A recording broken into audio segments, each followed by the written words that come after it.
yesterday when we had Joe Mazzulla on, I asked him about winning when not hitting threes. And they shot, 30% from three in this game? Mm-hmm. And did not shoot as well from three as they probably would have liked, and yet they won a game.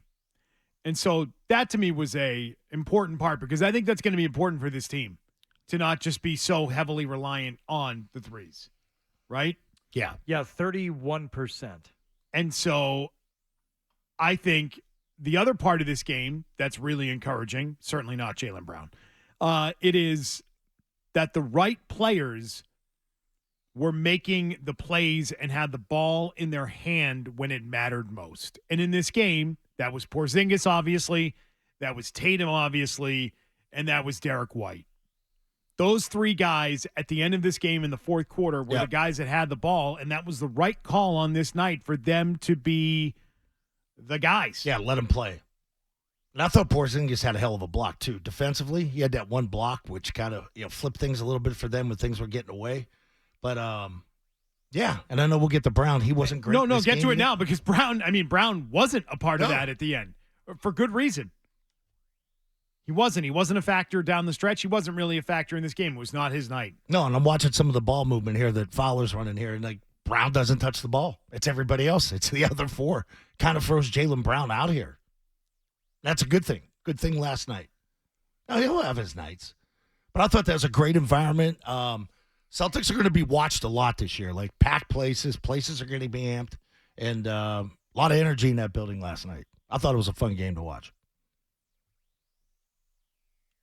Yeah, it was entertaining. I just I didn't expect them needing Porzingis to essentially win the game for them. But isn't that how this year is going to go? You have guys on this team that can have big nights, and that includes guys who did not have big nights last night. Jaylen Brown is one of those guys. Drew Holiday is one of those guys. You are going to get a big night from Derek White. Not that I'm throwing him in the group with the other two, but you know what I'm saying. You have a lot of different guys who can have big nights on this team. Yeah. You can. And they've got to figure out, though, how to play off of each other, which I think is going to be a growing process. You still win a lot of basketball games along the way. And I thought it was great Porzingis didn't pass up the shot. In that moment, I'll take the shot. No problem. And we've been talking about Tatum. This is Tatum's and team. he did have Tatum available if he didn't like the look, but he must have liked the look, so he took the shot, and that was great.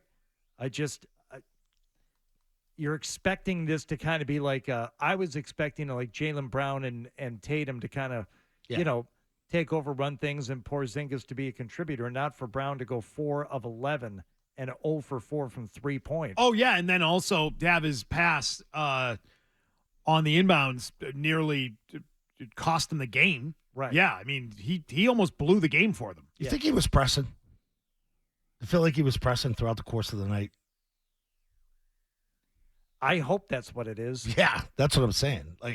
Hope he's pressing, and eventually this thing will blend, and he'll end up taking over 2 with Tatum. If you were to ask me going into the game last night, I'm like, all right, Tatum and Brown will kind of take things over. I expect to see something special from Drew Holiday, and Porzingis will contribute. Tatum was fine. Brown did not have a good game. Drew Holiday, I thought, was largely a non-factor. So there's 2 ways to look at it last night. You could say the guy who just signed a $300 million contract had a horrible game in his first game after signing the deal. Yes. Right?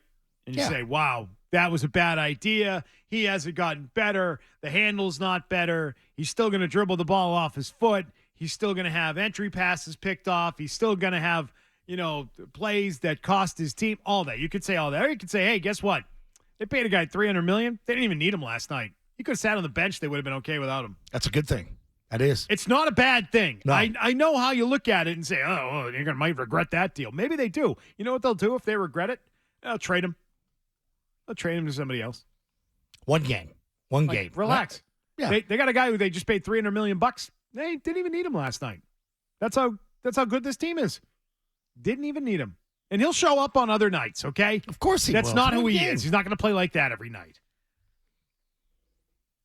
I wouldn't go so far as to say it's a good thing or a good problem to have, because in the NBA, if there is anything we know, these guys are well aware of what each other is making, and it won't take long for them to become very resentful of a guy who is not living up to the money that he's making. Yeah, it won't happen yet, though. That takes a long time to get there. You got to be really bad for a long time. You've got to be like a total bust and not be helping. Or just be doing as much or more for the team for a couple of months, and then you start thinking, what is it? What is it with him? How come he's got all this money? Yeah, and again, if it gets to be a problem at any point on that contract, they'll just trade him. So, and then we sat there for 9 years watching Marcus Smart. Not once during that game did I say, boy, I miss Marcus Smart. like the whole contract regret take, I don't get it. Like, why would they regret it? Why? Why would they regret signing him to the $300 million deal? It is what it is. Because he's a bad player? No, he's not a bad player.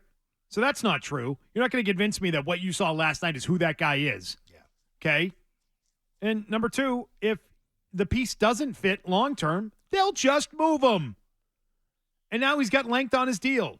So don't overreact to that. They didn't think of it as a classy problem that the Celtics have right now. Classiest. One game in. Oh, we've got a guy on our roster that we just got a big deal done with, and quite frankly, we didn't even need him last night. To have a win where we held on late and got the ball into the hands of the right players who were having the best night, and we won on the road. And we're talking about the first game of the year, and we're still figuring it out, how all of these pieces fit together. Thought Joe Mazzulla had a good night too, by the way. In what way? He did. Good substitution late with Peyton Pritchard. That helped the team. That was helpful. He had a good coaching moment there that I know that people have been giving him credit for following that game. So They don't. I mean, other than Horford and Pritchard, I don't think they're going to be a deep team.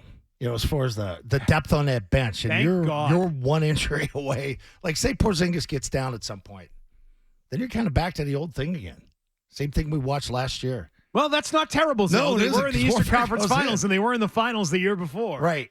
This is about being healthy for the playoffs. Oh, we were nitpicking. That's what this is. That's what you're going to do. Nitpick. Yep. I mean, the Celtics are going to win a lot of games. Oh, it's finals or bust. It really is. It's finals or bust.